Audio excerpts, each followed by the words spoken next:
Maganda. Wait lang. 5, 4, 3, 2, 1. Alright, magandang gabi sa inyong lahat. Wasak ba ang love life mo at need mong maghanap ng mababash? At baka naman pinili mo pa ang asawa ni Regie, also known as Ash. At balik na naman ang gaming news reel natin. Ready ka na bang mabulusok na mga balita? This podcast is brought to you by Rakk Gears, Electronics Extreme Philippines, GamersGear.ph, Game Express, powered by Maximize Entertainment. Kasi nga kami nga ang parausan bago maghapunan or pagkatapos maghapunan para sa mga kalmado at apurado. Pero lang sa abusado, kinig na sa Tsongporado!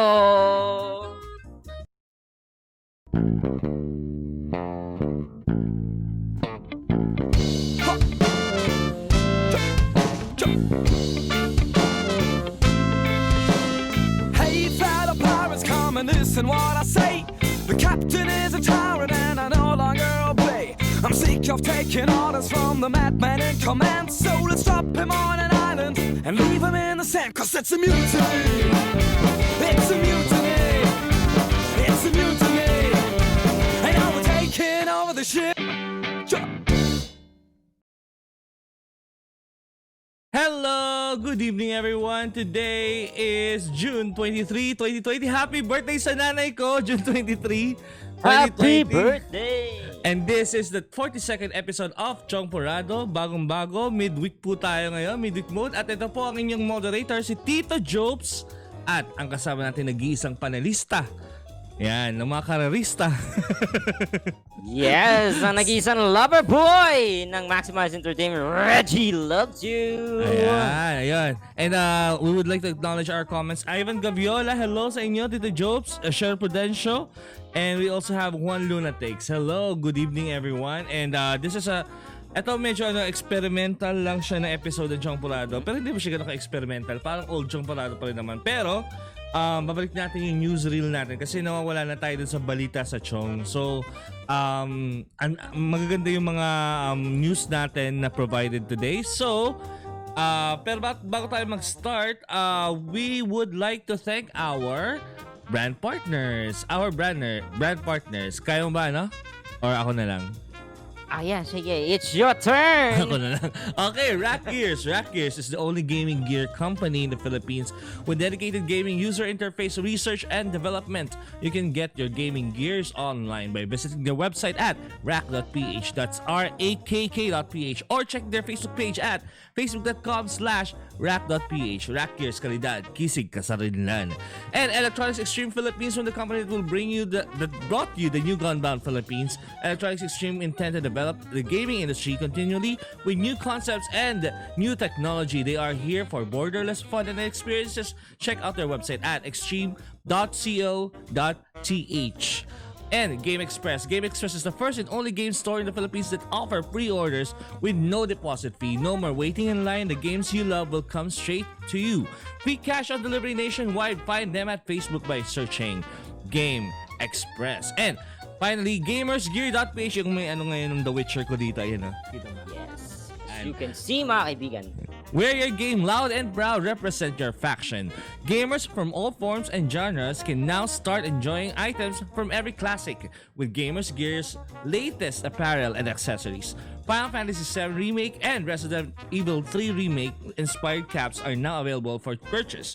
Use offer code MAXIMIZE, that's MAXIMIZE, to get 20% off your purchase plus free shipping from the site GamersGear.ph. Code is only available for the first 200 purchases. So, grab one now, gamers. Let's gear up and roll out. Roll out. Spiel nila. Haba, no? Nahaba na sa spiel. Natawa ko sarili. Anyways, happy COVID day sa lahat. Happy na lang kasi nga medyo hindi naman maganda yung yung sitwasyon sa labas, 'di ba? Yeah. Mahirap nang lumabas. Kumusta ka naman ngayon, Regie? Anong pinagkakaabalahan natin? Ayun nga mga kaibigan, no? So hindi pa tayo nakapag-stream, not because may problema or anything. I'm May preparing problema myself eh. kasi. Joke. Doon pa din, no? Hindi naka-move on. Um, Yun nagpa-practice talaga na. yung problema eh, no? Yun talaga. No? Nagpa-practice na kasi ako. I'll be having a new content. Alright, I will be exploring a new game. It's more on Riot games tayo mga kaibigan. Valorant and League of Legends. It's preparation for Wild Rift kung sakaling i-release na siya to all Wild Brief. of us. Yes, para sa mga mobile gamers, we will try it out. Also, magkakaroon na din tayo ng YouTube channel soon. So, I'm currently checking and learning about editing tips para kahit paano ako munang gagawa ng sarili kong video, i-upload ko sa YouTube. At doon ko din ilalagay ang aking another content which is Persona 4 Golden. Doon ko siya upload.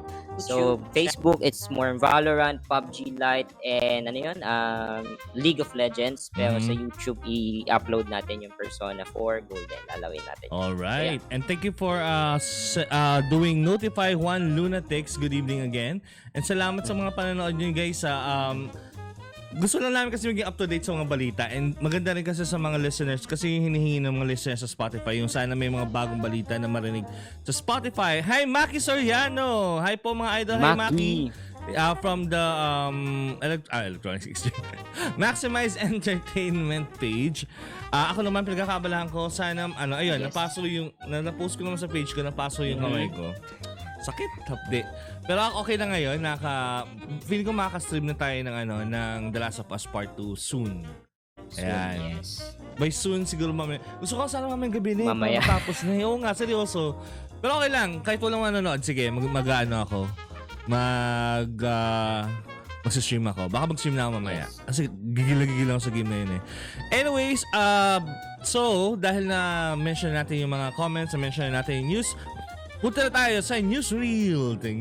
Yes, newsreel. Okay, so dito po sa newsreel, babasahin ko lang po yung mga balita tapos magre-react kami how quickly as we can, depende na sa amin. So, let's start off with our first news. Ayan, ang unang news natin ay about Cyberpunk 2077 delayed again. Ayan, delayed na naman po ang pinakahihintay, most anticipated game of the year, Cyberpunk 2077, according to Games Radar. Cyberpunk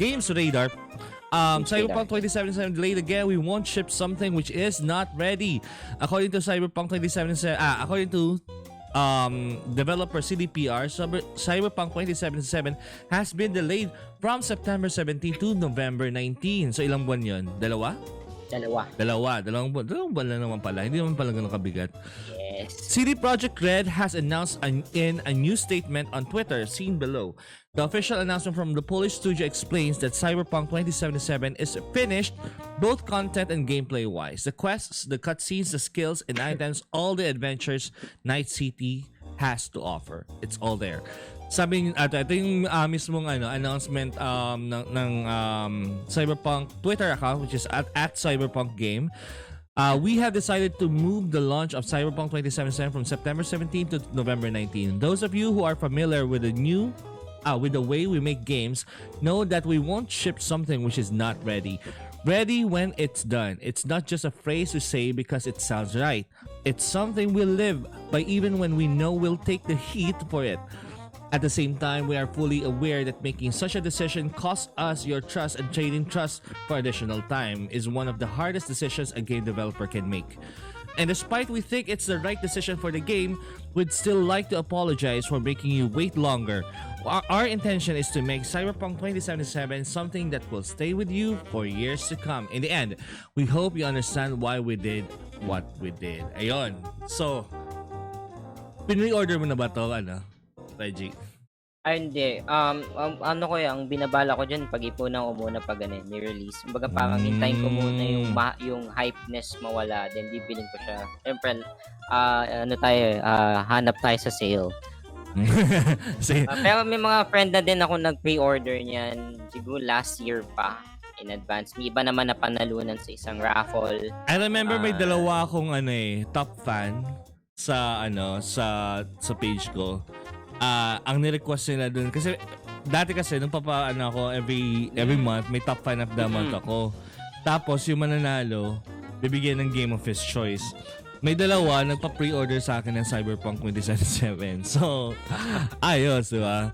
Nung time na yun, medyo pa yun eh. So, uy, darating na kasi siya nung early 2020 dapat, di ba? Mga early 2020. Around March dapat, di ba? Tapos na... Sa bayan niya yung Eternal actually.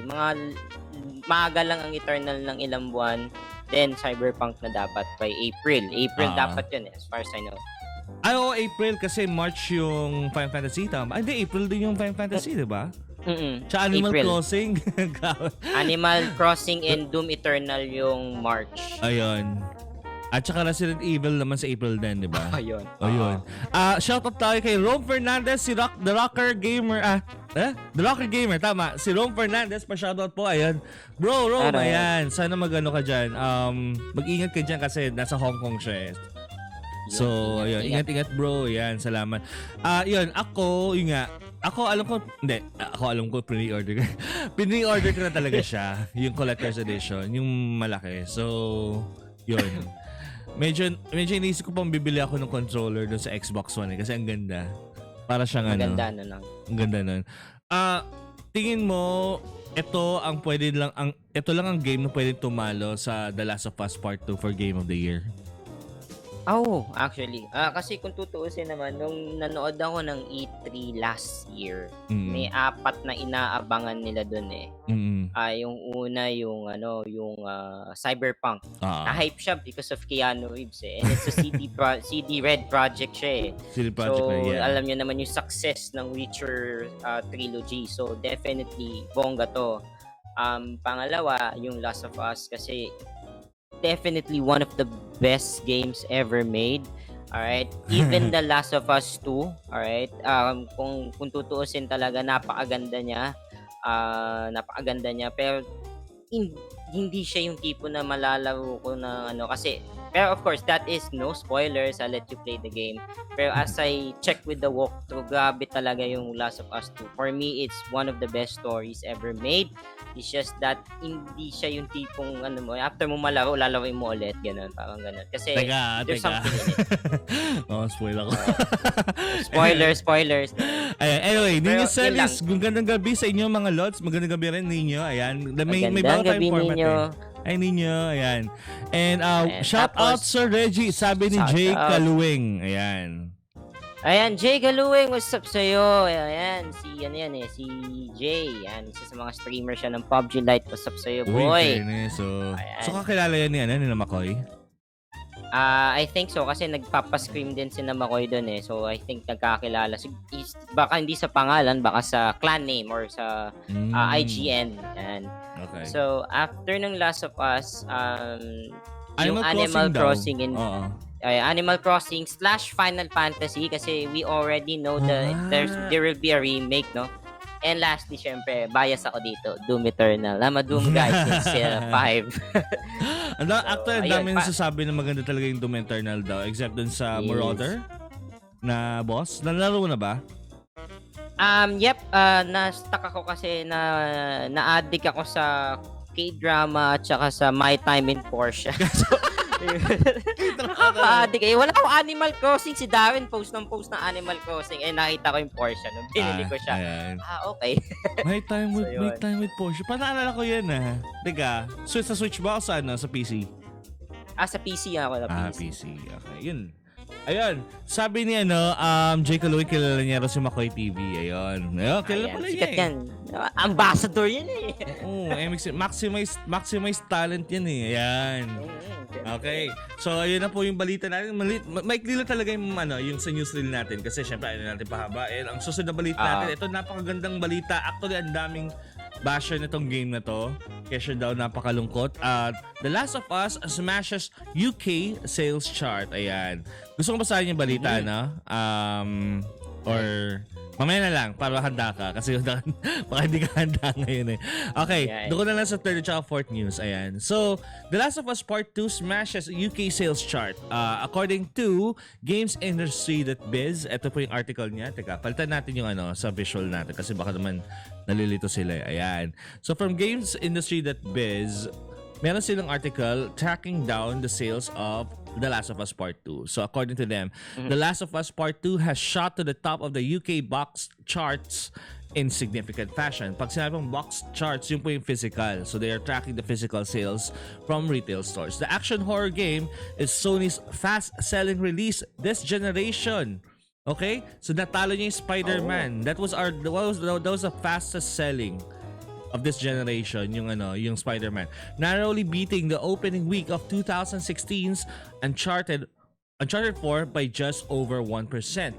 Download sales are not included in this data, so when we factor in digital sales, it's possible the game's launch was even bigger. So bakit importante ikumpara natin ito sa Uncharted 4? Sabihin nila, ay 1% lang naman, halos pareho lang pag Naughty Dog games, pareho naman yung sales niyan. Hindi po. Kasi po, 4 years ago, sikat pa po ang physical. Tapos syempre, dahil COVID ngayon, mga tao, ma-digital na ngayon. So, considering na hindi lumalabas sa mga tao dahil COVID, tapos meron pang decline sa sales talaga ng physical in general, nagkakaroon pa rin ng sales ng physical, which is higher 1% than Uncharted 4. Anong reaction mo doon, Regie? It's pretty obvious naman kasi inaabangan naman niya ng regardless kung ano yung with the leak and all. I still consider this as a win-win situation. Marami pa din ang bibili ng Last of Us because it's an anticipated game ever since the predecessor ba? Ang tawag doon, predecessor. Predecessor. 7 years actually after The Last of Us Part 1. Which is mamaya mayroon din tayo i-discuss na isa game pang na anticipated natin. Oo, tama. Mamaya i-discuss din natin yan. Okay, tuloy ko lang yung basa dito Sabi ni GamesIndustry.biz, The Last of Us Part 2 is comfortably bigger than its PS3 predecessor with launch sales 76% higher than the previous game. So although it's worth noting that PlayStation 4 is a more popular console than PlayStation 3, pero kasi I don't believe na yun sa PlayStation dahil sa PlayStation 3 less popular siya versus sa PlayStation 4. Although kasi tama nga naman nung generation na yun sa UK mas malaki yung install base ng Xbox 360 over PlayStation 3. But still, considering na 76% higher yung current sales ng Last of Us Part 2 over dun sa PS3 version, it just means na nung time na yon physical lang talaga, wala masyadong digital yung mga tao. And 76% higher ngayon na may pandemic tapos hindi lumalabas yung mga tao. Very impressive yung ginawa nila. Impressive yung feat na to ng Last of Us Part 2. Continuing, as a result, it's the biggest UK launch for any boxed game released this year so far, with sales 40% higher than the previous best, Animal Crossing New Horizons. Alam niyo ba sa UK sales chart, magmula nung nilabas yung Animal Crossing New Horizons, siya yung number 1 sa sales chart na. Ngayon lang natalo yung Animal Crossing with The Last of Us Part 2. Pero, I have a feeling, malakas yung staying power ng Animal Crossing over Last of Us Part 2. So, it means for a third consecutive week, Ring Fit Adventure on Nintendo Switch must settle for second place despite sales rising 31% week on week. Ito gusto kong bilhin ng Ring Fit na to yung kamoting to. Anyway, so Last of Us Part 2, ang daming controversy, ang daming nag-call for boycott ng game kasi daw, this is not the game that we want. Ano ba sabi mo doon, Regie? Kailangan bang gawin ng developers lagi ang mga gusto nating gawin nila? Actually, hindi because they have the power to act. Hindi naman sa hindi, pero it's pa din parang balance lang, give and take situation lang siguro. For me, yung nangyari, nung pinanood ko yung nung walkthrough niya, no spoilers, and sinasabi nila na binoycott nila because I didn't want this game because this is not how supposed to end. Well, actually, hindi mo kontrolado yon. Kung gusto nilang tapusin yun, tatapusin nila yon. The only reason why I said that you hate the game is because hindi siya nasusunod dun sa gusto mo. I know may mga part na maiinis ka, magagalit ka, or gusto mong murahin na yung mismong creator. But by the end of the day, it's still still one of the game na hawak nila yung material. They cannot change it just because of your own perception or your own desires. Mas para sa akin yan, napakaganda ng kwento ng 1 and 2 eh. Alright, it's just how you yun lang, it's just how you just accept it. Ganun talaga.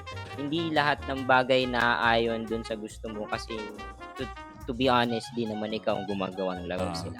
I think yung kwento per se ng 1 or even 2, sabihin natin pati yung 2, yung kwento ng 1 and 2, hindi naman talaga ganun ka extravagant or paano ba to? Kasing compelling, like hindi siya bago talaga. Hindi siya fresh talaga yung kwento. Pero kasi ang fresh sa kanya yung storytelling, yung the way it was told. Yung mga characters, kung paano sinulat yung mga characters. So, yun yung innovative sa Last of Us Part 1 at saka siguro sa Part 2 kasi actually totoo lang kasi nalaro ko na, 'di ba? Parang medyo medyo hindi ko nahuli yung spirit of Last of Us Part 1 dun sa when it comes to dialogue and narrative kasi maraming mga silent moments at mga somber moments dun sa Part 2 as compared dun sa Part 1 na alam mo yun, may pandemic na nangyayari sa Part 1 pero may konting light na nangyayari being si Ellie. Si Ellie kasi one of the best written characters ever, as in even in movie compared sa movies, one of the best written characters. Light, parang nag-iisa siyang ilaw dun sa kamiserablehan ng mundong yun. So, yun yung na-miss ko dun sa Part 2 so far, at least sa playthrough ko. And kaya siguro hindi nagustuhan ng ibang mga, I mean, I could understand other gamers na they wanna play this game because of that formula that they had on part 1. Yun yung expect nila eh. So, yun yung problema.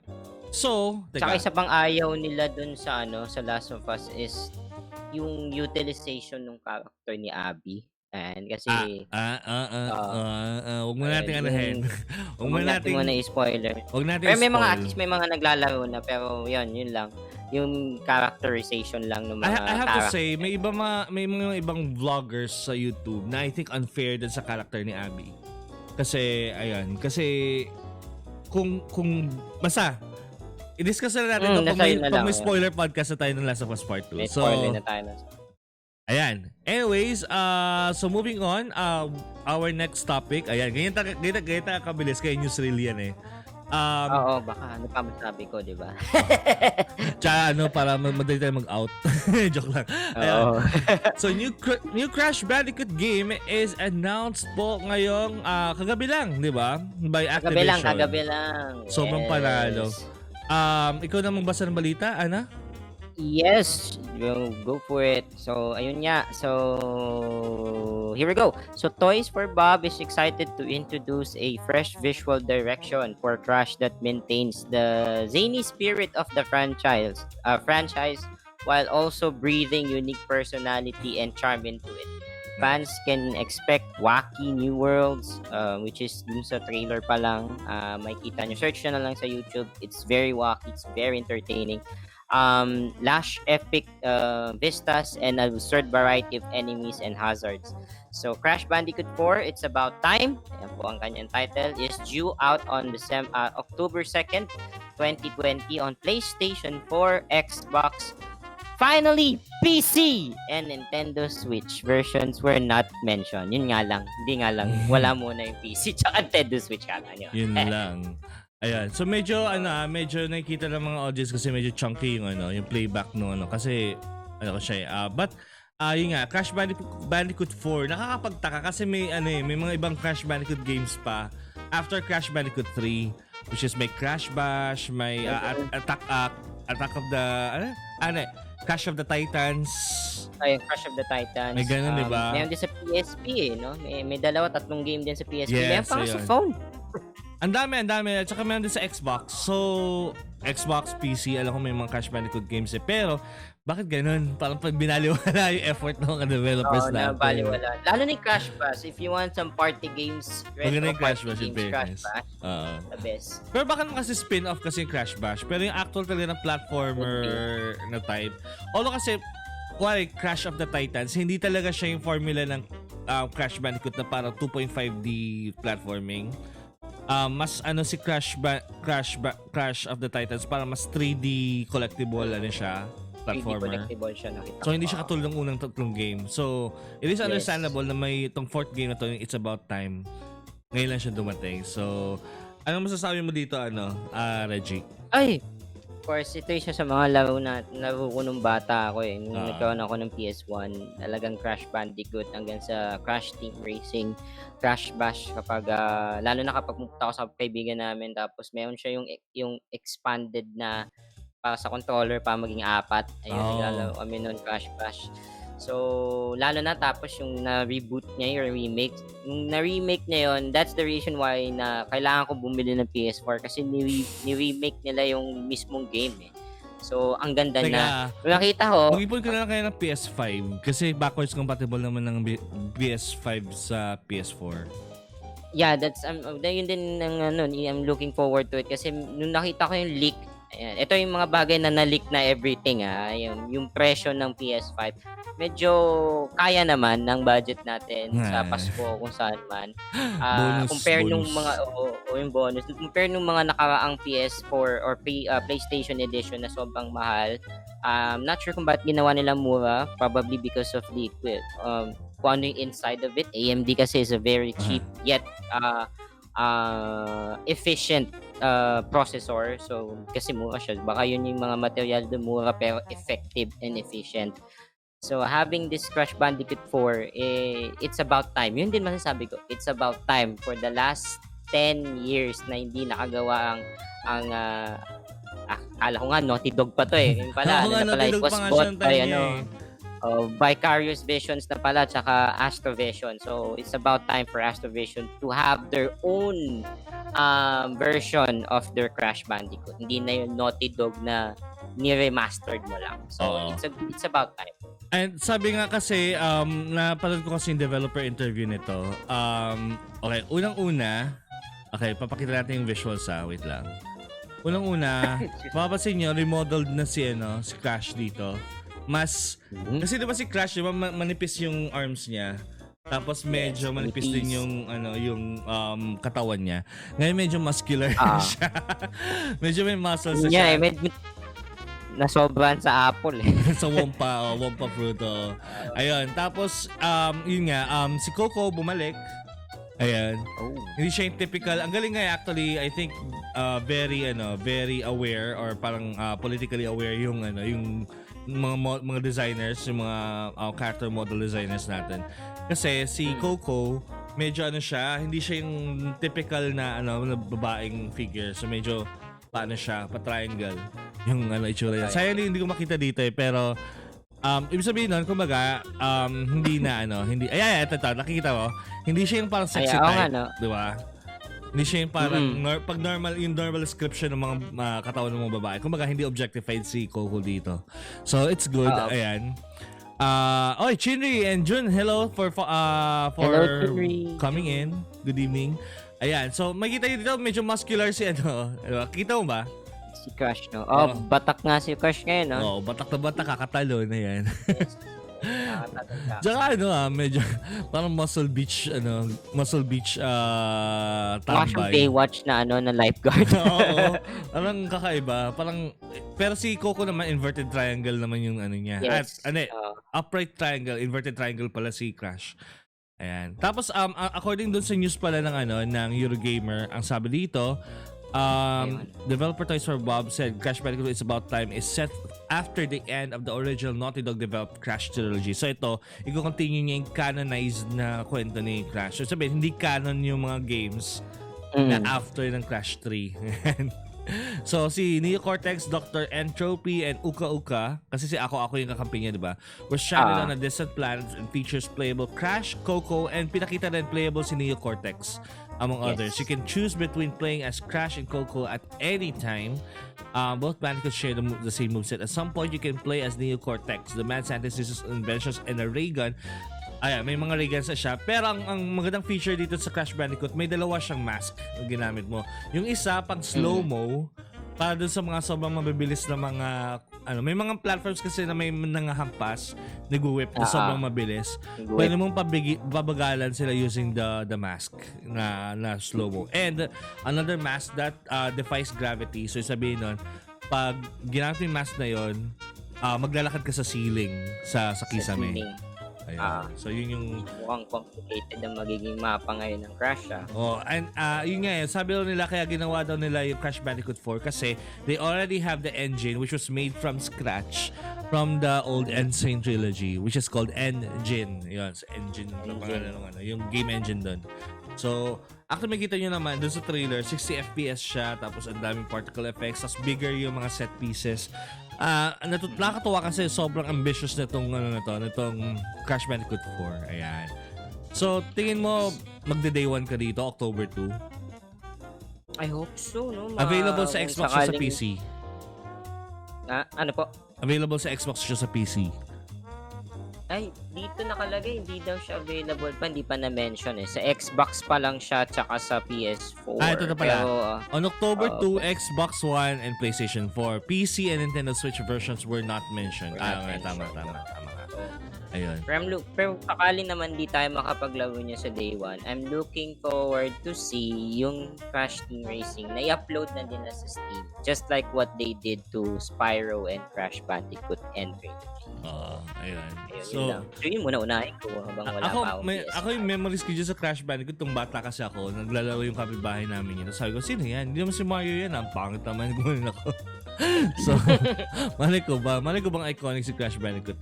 Tapos nakilala ko na lang siya ng husto nung bumalik ako sa gaming noong 2015. Tapos I played the Insane Trilogy. Gusto ko siya kasi sobrang hirap niya. Yung iba kasi ayaw yung game kasi mahirap siya. Ako gusto ko siya kasi mahirap siya. Yun lang. Yan, that's the reason bakit di ko natapos yung 1 and 2 ng Insane Trilogy. Kasi hindi ko pa nasimulan yung 3. Kasi nung nasa PS1 days pa natin, ang dali niyang tapusin. Syempre may mga times mahuhulog ka o ganyan. Pero dun talaga parang, alam mo yun, it's a whole new level. It's still the same world, still the same characters, but the level of difficulty is far from different from the original one. Doon sa original? Yes. Ako, para sa akin, parang mahirap pa rin yung una. Baka kasi, ito nga baka feeling ko kasi nung mga bata tayo, wala tayong magawa sa buhay, di ba? Tapos, kasi flexible pa yung, kasi di ba may phenomenon na gano'n, pag bata ka, mas madali ka matuto kasi flexible yung brains mo. So, baka ganun kasi. Baka nung bata tayo, flexible yung brains natin, kaya pa natin maglaro. Tayo, you can't teach old dogs new tricks kasi. So, baka ganun, baka nakaligtaan na natin, nakalimutan na natin. Pero weird kasi nung naglaro ako ng Load Runner, natapos ko siya ng bata ako. Nung nilaro ko siya ulit, sabi ko, okay, bumalik yung muscle memory ko sa kanya kasi siguro lagi ko siya nalaro dati. Pero mas mahirap siya ngayon. Ganun yung nangyari. Parang mas feel ko mas mahirap. Baka kasi nasanay tayo sa mga mas dadaling games lately. Like Uncharted or Tomb Raider, mga ganyan. Diba? Mga madadaling games sila Ayun. Sabi ni June Gabizak, 1 day apart. Ayun. Sabi ni Chinri, oo nga Anong 1 day apart?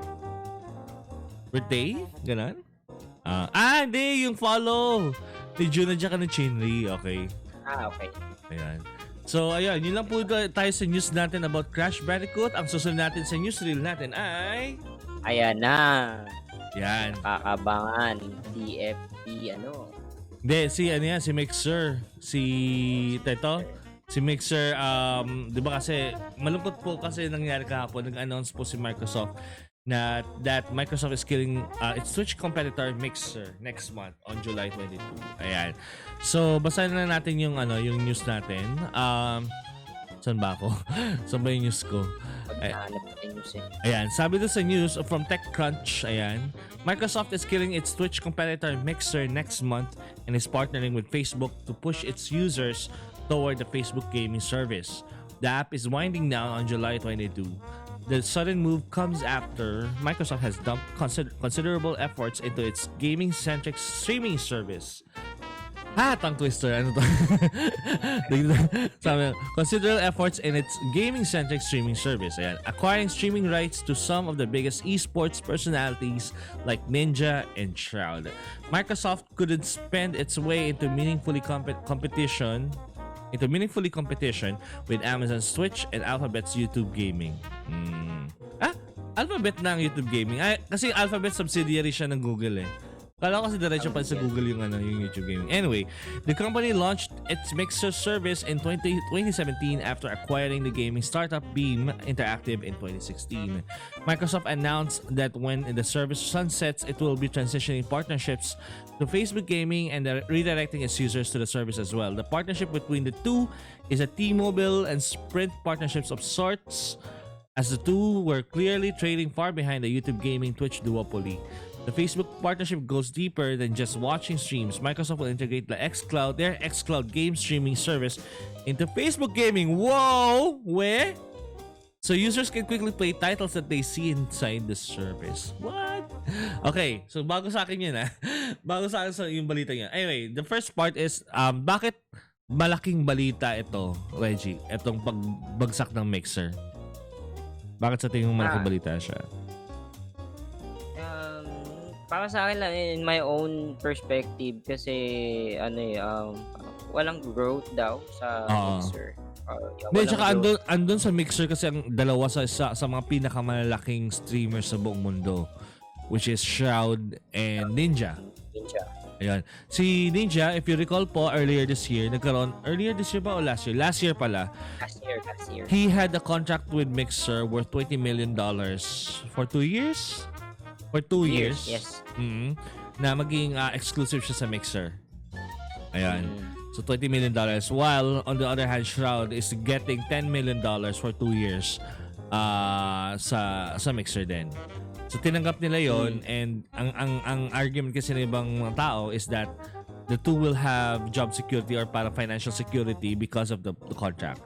And according to sa contract daw is if for example anything goes south on Mixer, ibig sabihin pag nagsara si Mixer, the contracts will still be negotiated with, or parang the contracts will still be fulfilled na babayaran in full.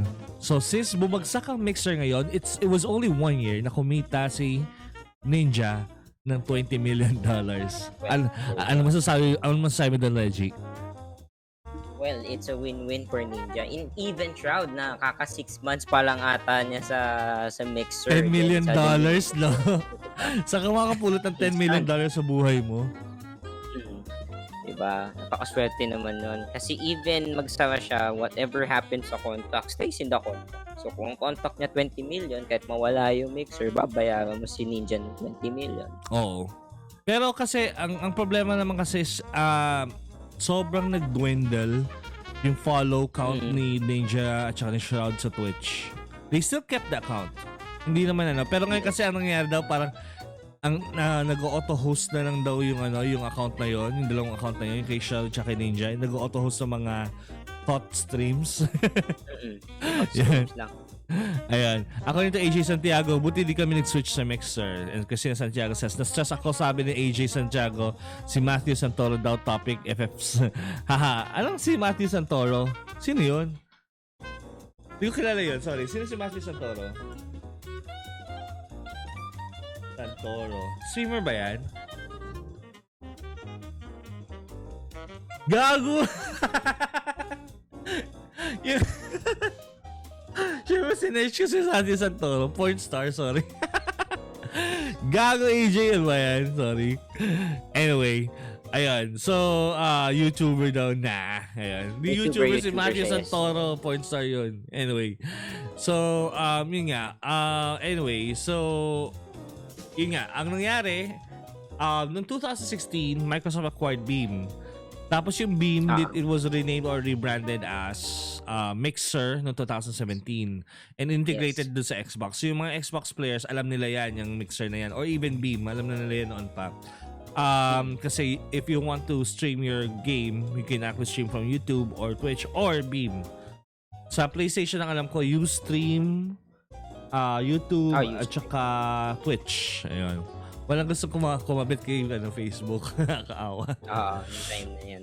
Sana sa PS5 meron na, Facebook Gaming. Sana.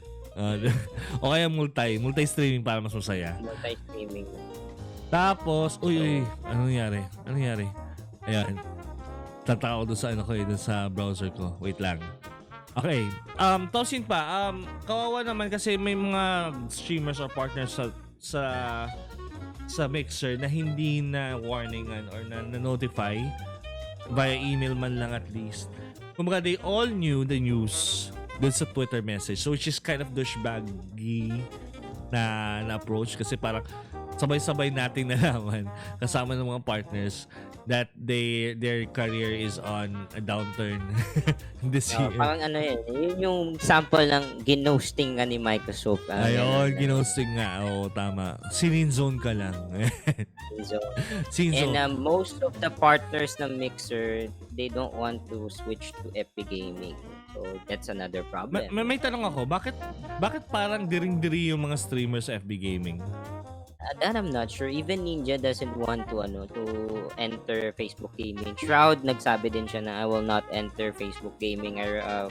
According to Harry Seller, si Alpha Gaming sa YouTube, it's either si Ninja daw, this is his prediction, will go back to YouTube, and Shroud will go back to No, Ninja is going back to Twitch. Yes. Kasi si Ninja di na makabalik sa Twitch kasi because of his experience. Na-tarnish na kasi yung kanyang relationship with Twitch. Talaga? Kasi siya nag-burn siya yung nag-burn ng bridge, di ba? Yes. So parang, alam mo yun, parang pride na lang siguro between the two parties. Hindi na lang siguro niya tatanggapin si Ninja or I don't know kung tatanggapin pa niya si Ninja ng Twitch. But for the rest of Ninja, baka bumalik na lang daw siya sa YouTube kasi nga yung relationship niya between Twitch. To be honest, naging hit ang Twitch dahil kay Ninja eh. Yes. Di ba? Not the other way around eh. Para sa akin kasi di ba may iba nasasabi yung laro nagdadala sa streamer, hindi yung streamer nagdadala sa laro. Pero in this case, tingin ko yung Twitch, it wouldn't be as widely popular if not for Ninja. Dahil sa collaboration siya with popular celebrities. So, yun yung dapat isipin ng Twitch na yun yung kailangan nila ngayon. Kasi ngayon, ano bang, sinong meron ng Twitch ngayon? Si Pokimane, sino pa ba? Wala naman siya nakilala kasi sa Twitch talaga. O hindi naman siya napapakilala sa mga ibang streamers. Si Harry Seller, marami din naman si Harry Seller na followers eh. Sino pa ba? Si Tyler 1 and sa LOL and LOL community. Dr. Disrespect, yan. Dr. Disrespect is still there, tama. Mga naiwan yan. Si Choco Chaco at si yun yung mga nakikita ko. Si Chandaran Gaming.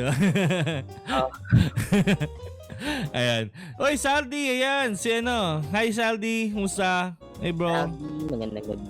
Ayan, magandang gabi. Ayan. So, minsan inisip ko nga dati, anong pipiliin ko? Twitch o Mixer? Kasi to be honest, kasi kaya diri yung mga streamers sa Facebook Gaming kasi nga, medyo compared sa Twitch, medyo mas parang ba ito sasabihin na hindi naka-offend? Mas masa kasi sa Facebook. Yun na lang. Mas masa sa Facebook. So, masa yung behavior mo. Ibig sabihin nun, you are prone to or mas marami may opinion sa Facebook kaysa sa Twitch. Yun na lang sabihin na. Ayan. Pero yun. I'm still gonna say in Facebook kasi andito yung andito yung following ko talaga. Following. Oo. I don't see Twitch eh. Ikaw rin? I'll stay with Facebook pero I'll gonna explore na lang din sa YouTube. Kasi sa Twitch, alam ko medyo masyado na madami sa Twitch, and even if na yung mga talents na Mixer, not all of them will join Facebook Gaming unless they will be able to get something from it. Or nevertheless, kung pinoprotektahan nila yung pride nila, they will just go back to Twitch. Sabi ni Saldi Sanchez, madaming squammy sa FB. Later on, i-discuss namin yan. Yung gaano ka squammy sa FB. The comments of the viewers is not reflective of the views of the host, the management, and the show. Ayan. Anyway. I remember that. Peng skin daw tsaka peng ganito. Hindi kasi, alam niyo, totoo kasi parang pinauso na rin kasi yung raffle na yan dito rin sa Facebook eh. Dati hindi mo kasi uso yung raffle na yan eh. Mga streamers na talaga yung na ganun yan, nagpauso ng mga raffle. Ako nga, nag-giveaway ako eh, di ba? So, hindi mo rin masisisi ibang mga tao na, hindi ko rin masisisi na lumaganap yung raffle na yan. or giveaway Pero giveaway. it's okay to provide giveaways and raffles, but just don't tolerate it ng ganun lang. Kasi the reason why is it that people nowadays is hingi ng skin because they were tolerated by the streamers itself na may papamigay tayo, then another day papamigay naman. Pero I cannot blame streamers because that's their way showing their support, their gratitude, gratitude, with yeah. the viewers, yes. And at the same time, they want engagement because Facebook is all about engagements. Alam mo, sa totoo lang, nagigets ko kasi yung mga tao na gusto magpa-raffle to thank the viewers. Kasi ako mismo, I mean, imagine ko, ito si Cristina Santiago, lagi nandito, si Sally Sanchez, nandito lagi. Parang gusto mo siya, alam mo yun, dahil nandito kayo at lagi yung kinakausap, bigyan ko naman kayo ng gift, parang gano'n, di ba? Ayan, alam ni Cristina yan, alam ni rin ni Saldi yan. So, ayun, parang yung feeling lang na parang, since close na tayo, I would like to give you something back. Yun yung normal na feeling na nagigets ko. Pero yung gagamitin mo yung raffle to bump up your viewership, kasi may iba talaga, obvious na talaga, yun talaga ang gamit nila sa giveaway. So, yun. I mean, gigets ko siya. Kailangan nyo na sa taas sa views kasi may kontrata kayo, di ba? Or may partnership kayo. Kailangan nyo i-bump up yung yung viewership nyo. That's given. Okay lang yan. Problema, tayo mga walang partnership, tayo mga walang kontrata, walang sweldo, kawawa naman kasi tayo hinihingan din tayo, kaya ina-expect tayo. Otherwise, alis yung mga tao. So, sayang, di ba? Ayan, sabi ni Saldi, FB puro ML. Oo. Okay lang sana sa akin Dota kasi Dota talaga masaya ang Dota Hindi man sa akin hindi okay yung ML. Pero, yan. Regie? Sorry. I mean, yes, mas nakaka-enjoy din kasi panoin Dota or LOL, ganyan. Alright, it's just that kasi daming Facebook users dito and of course, the convenience of mobile games. So, yun talagang pinaka-target audience natin dito sa Pilipinas, mobile games. Siya, di ba na pag-usapan natin kanina, bakit laging ML ang at saka mga Dota, mga yan, mga MOBA ang laging panalo sa Pinoy? Parang isipin nyo na rin, parang sa Korea, ganun din naman sa Korea Hindi naman sikat yung mga PlayStation games at saka yung mga console games dun Di ba? Sa US, mas balanced, totoo lang. Na hindi puro esports talaga. Di ba? Kaya tingnan mo, hindi masyadong competitive ang US sa ibang mga esports games because they're actually excelling on different kinds of games. Lalo na yung mga Souls-like games. Magagaling mga taga-US dyan. Tsaka speedruns. Ayan. Speedruns, diba? So, very variety Very variety sa US very variety. Even sa Europe, variety rin naman. Even sa Dito Europe. lang sa Asia talaga mas esports tayo Kahit China, Japan. Japan though, ang Japan mas mobile So, ayun. Yes, mobile. Pero hindi mahalata sa Japan kasi they're exclusive Hindi nila share. Pero unlike dito kasi it's a shared community.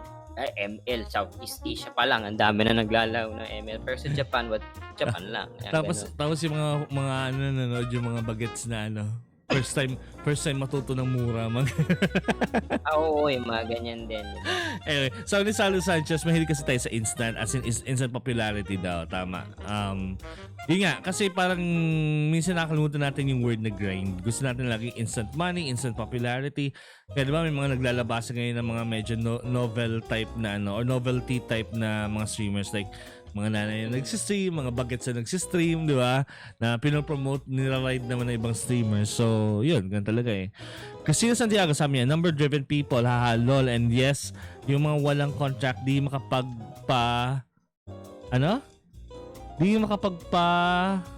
ng malaki kasi wala namang income, di ba? Di makapag-giveaway, yung GA pala, makapag-giveaway ng malaki kasi wala namang income, di ba? I mean, ako may income ako, not sa Facebook, pero sa real life. So, bisa kasi iisipin mo rin, may ibang mga tao kasi pinili nila maging profession ang streaming. And siguro nasabi na namin to sa Tsongporado before, never mo maasahan as a profession ang streaming. Parang pag-artista yun. It's either pag nakakuha ka ng streaming gig, tapos may sweldo ka, ipunin mo lahat ng pera yun, tapos magnegosyo ka. Pero never na for a long time magiging profession siya. Sabi ni Saldi Sanchez, instant kasi ang ML, kahit sino kaya laruin, no need ng talent. Naglipa na tuloy ang Dede streamer dahil sa ML tsaka pahingi ng skin. Ayan. Tsaka giveaway daw. Ayan. Ito din napansin ko eh. So, of course, hindi natin maiwasan yung mga Sando gamers daw, yung mga ganyan, yung mga halos kita Totoo na. sa Dede I streamer. think hindi nila siguro, pinipoint out na ganito yung kasuotan nila. I guess pinipoint out nila is, I don't care how you wear it or how you present it, just play the game and play it better. Kasi as a streamer, as a game content creator, they want to see na are you a competitive person or just doing it for entertainment purpose. Kailangan balance palagi yun eh. So kahit sabihin natin na yun nga medyo revealing ang suot ni Mother, pero kung ganun naman siya kagaling sa ML na nagle-legend siya and na umabot siya sa mythic and at the same time competitive level na yun, professional competitive level na yung ano niya. Pero kung yung mga tipong pa naglalaro ka na mamatay ka lang tapos tatawa kami kapag ka sa viewer. So doon lalaging balance. If you want Entertainment to present and skill, diba? So Yes. sabi ni go. If you want to present yourself like that, then tapos pinukutsa ka ng tao, then play your game. Play it na dapat on how Yung you're gamay supposed to ka. play it. Oo. Oo. Ayan. Sabi ni Sally Sanchez, bakit naman sila Shroud,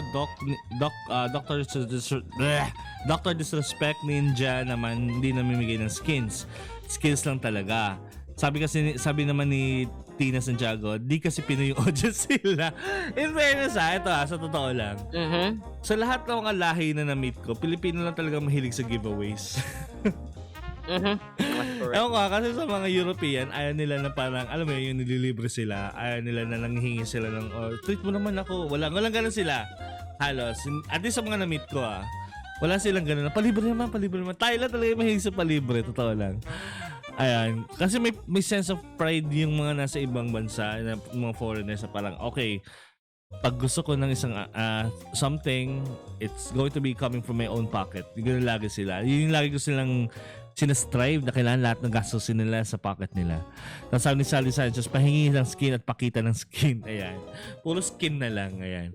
But anyway, ayun nga, ang mangyayari niya, magiging crowded ang Facebook kasi lahat ng mga nasa mixer, pupunta na sa Facebook gaming, di ba? So, kawawa yung mga nanay, tatay natin na makakita ng mga kakaibang mga streamers natin dyan, di ba? Pero kasi yung mga, feeling ko madadrown out yung mga mixer streamers ng original Facebook gaming streamers. What do you think, Regie? I guess it will be a disadvantage and an advantage as well for sa mixer partnering with FB. Of course, the disadvantage of it is purely with FB streamers kasi nga lahat sila lipat dun eh. And let's just say 20% na nasa mixer are talent or partnered with mixers, so definitely they are popular.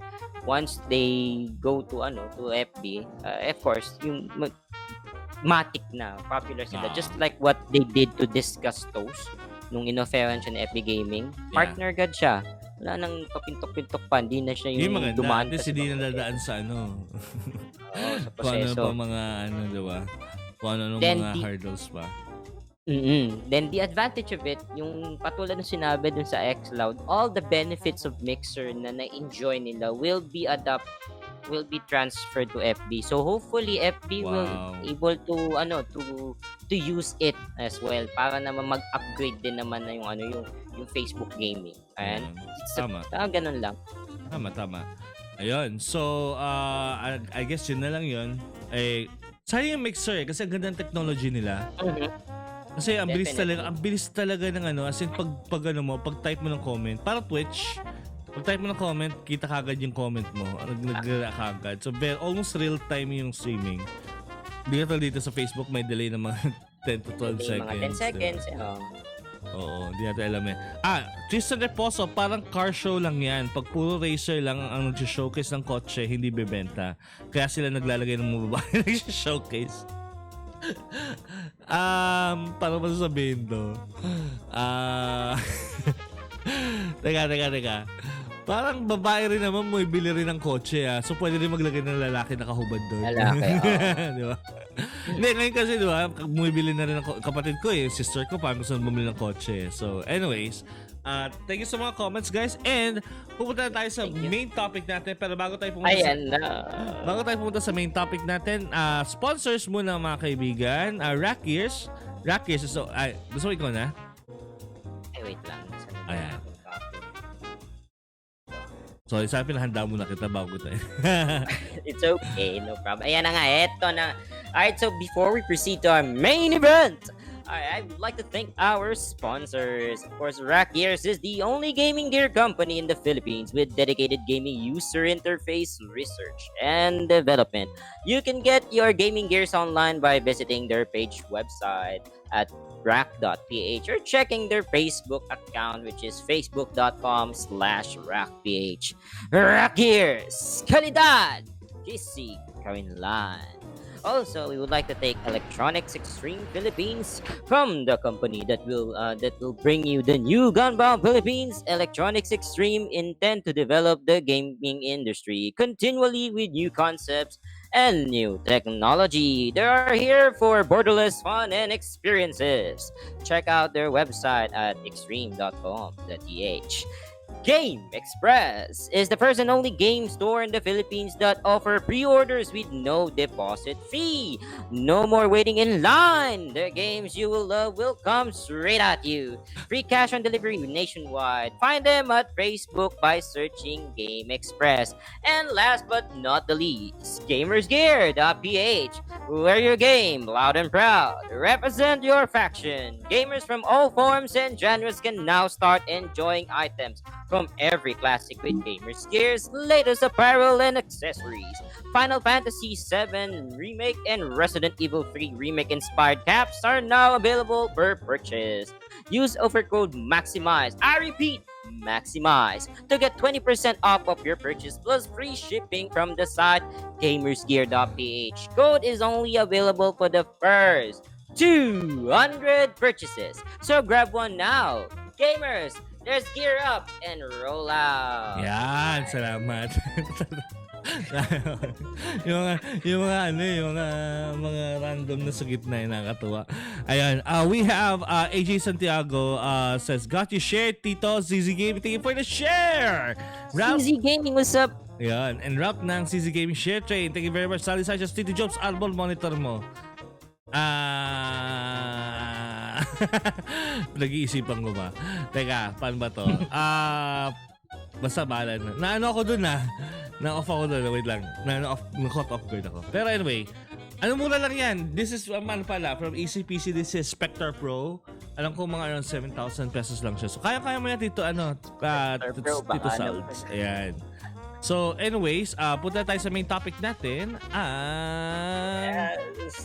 Ayan, unboxing disaster ni Matteo Gudicelli. Ayan. So, ito na siya. Alright guys, what do we have here? We're going to be unboxing something very, very cool. We've got, let me take this out. Ta-da! So, a few weeks ago, I tweeted, my Instagram story, I wanted a PS4, and I was asking people where to get PS4. Anyways, I got a PS4.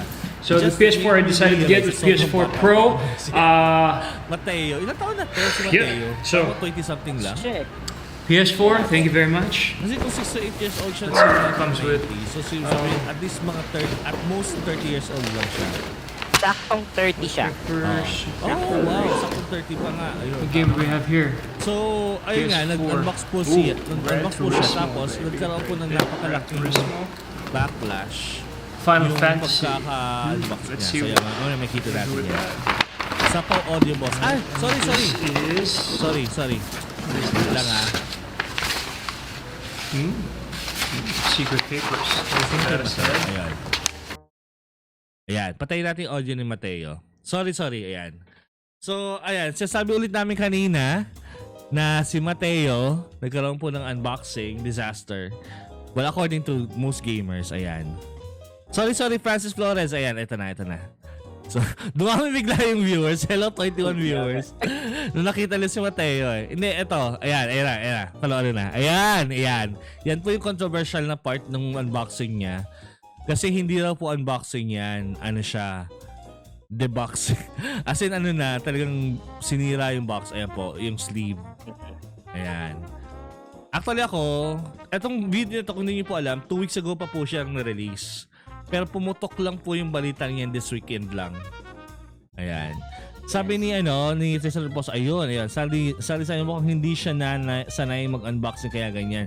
Cringy pero who cares, PS4 naman niya yan. Tama, totoo. Ah? Okay. Sorry, may balita kasi sa MXC. Nakita mo ba? Nakita mo, Reg? May balita sa GC. Ayan. Anyway. Ayan. So anyway, ayun, sabi ni ayan. Ang dami kasing nagmamaktol na parang winasak niya yung sleeve. Tapos kung magbato lang daw siya ng games, bato lang ang bato. Ganon. Tapos yung pagkakalapag daw ng PS4, parang naglapag daw siya ng karne. So, ayan, makita niyo, medyo ayan. Tingnan natin. Medyo apathetic siya sa PS4. Pero it is understandable kasi before that, hindi niyo po alam, car enthusiast po si Matteo Gudicelli. So, syempre, iba yung trato niya sa kotse. Syempre, talagang lilinisin niya yun. Ayaw niya ng gas-gas, di ba? Ayaw niya sisipain mo yung kotse niya. Ganun yun. Syempre, yun yung nagisdan niya na hobby. Hindi talaga hobby niya ang gaming. So, ang ginawa kasi is, meron pong isang store na hindi na papangalanan ba natin? Timeline, yun po yung pangalan ng Katulong po ng timeline. Ayan, katulong po ng timeline yung pangalan po ng game store. I think they asked a favor na kung pwede i-unbox niya online yung console. In exchange, libre na niya makuha yung PS4 tapos yung games din, 'di ba? Yung dalawang games which is yung FF7 remake at saka yung Gran Turismo. Ayun. In request of siguro just shouting out yung store, yung si Timeline. So, ayun, sabi ni Sally Sanchez, natawa siya, ayan. Alam na nila yung pangalan ng store. Yung ibang gamers na iinis kasi nga, it was in pristine condition, tas winasak. Yung iba na iinis kasi it was a sponsored, it was a sponsored content, pero hindi inalagaan yung mga binigay sa kanya. Ilang controller yon? 3? Dalawa. Dalawa, Dalawa lang pala. Mukha kasi 3 sa video. Oo, 3 nga eh. Tatlo controller yon. Ayan. So medyo ayan. May binabasa siya rito. I think yung parang yung shoutout niya yata. And yun nga, parang kung ano yung mga recent na games na lumabas, etc. Ayan. So, sabi ni Tristan Reposo, sanay ata kasi sila pag sinabing unboxing kailangan cinematic. Hindi, ako in fairness I'm a guy who does a lot of unboxing live and not so live. Pero naiintindihan ko yung sitwasyon ni Matteo na alam mo yun, kasi condo siya eh, 'di ba? Parang biglang lipat sila kasi alam naman natin yung story ng love life ni Matteo, 'di ba? Biglang lipat sila sa condo. In fact, bare pa nga daw yung condo nila. And syempre, initially when you're starting up a condo, very space conscious ka. So I understood na nung pinunit niya yung box, I think it was more meant na parang okay, sleeve, parang gift wrap siya. Parang sleeve siya and parang yun nga. I think he's not keeping the box, yung mismong box ng PS4. And yung mga balot-balot at saka yung mga yung carton niya na pang anti-shock. Tigo itatapon niya yung buong kahon. Pero ikikip niya syempre obviously yung PS4. So, kasi kung napansin niyo, meron siya isang video na pinost kahapon entitled I Love My PS4. Meron siyang TV stand which is reminiscent of yung sa IKEA, Rakal ba yung pangalan nun? Yung merong parang slid lang sa ilalim na para lalagyan ng PS4. So doon niya nalagay PS4. So it seems like talagang knowing na IKEA na TV stand ang binili nila, sabihin kailangan talaga nila mag-save ng space. hindi nila iniintindi kung ano yung itsura ng bahay. Save lang talaga ng space. Sabi ni Tristan Reposo, ni AJ Santiago, the deal is that there are a lot who can't even afford one and majority of the affected belong to that group. Correct. On the other hand, people like me who tend to keep the boxes of all my consoles and PC parts might be affected but not to the point of bashing someone who ain't harming you. So yun siguro yung sinasabi rin nila na parang siguro most of the people who actually complain are people who can't afford a PS4 Pro or ang dami sa kanila na hiwala talaga PS4 Pro. May mga nakita nga akong streamers na or mga vloggers na kinukutsa nila si Matteo but not owning a PS4 themselves. Ano masasabi mo doon, Regie? Ikaw, Regie, iba yung opinion mo dito di ba? Yes, actually. Ayan, dito tayo sa point of view ng nag-cringe at nagalit. Actually, I still hate him for what he did, but I don't blame him why he did that. Ganun palagi yun, guys, Alright. Nakakagalit talaga. Siguro sa mga gamers, several kasi I talked to a lot of gamers. Nag-research ako before this. I want to know your side, my side. So, para at least may balance natin everything. So, several gamers didn't like it. And, of course, for this standpoint, Matteo might deserve hate. Hate lang, hate. Not bashing, hate lang.